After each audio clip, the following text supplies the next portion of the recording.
রান্নায় ভিন্নতা আনতে আমার ভালোই লাগে।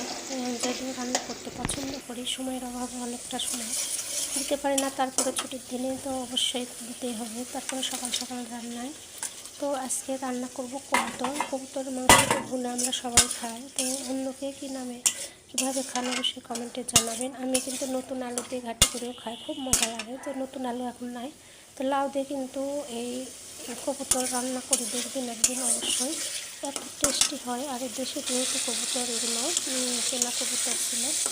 তো আমি লাউটাকে প্রথমে কিন্তু একটু ভেজে নিয়েছি, দেখতে পাচ্ছেন। যারা নতুন রাঁধুনি তারা শিখতেই পারেন, আর যারা তো পুরাতন তাদের কাছ থেকে আবার শেখার আছে, সেখানেও কিছুই নেই। তো যারা সাবস্ক্রাইব করে পাশে আছেন অসংখ্য ধন্যবাদ, এবং যারা এখনও সাবস্ক্রাইব করেননি নতুন নতুন ভিডিওতে অবশ্যই সাবস্ক্রাইব করবেন।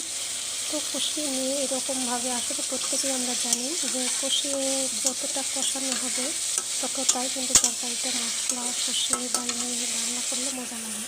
তো আমি ভেজে নিয়ে কষিয়ে এইভাবে দেখেন কবুতর দিয়ে আবার সুন্দর করে কষিয়ে নিয়ে তারপর মাখা মাখা করে এখন একটু হালকা ঝোল দিয়ে দেবো মোটামুটি দিয়ে রান্নাটা কিন্তু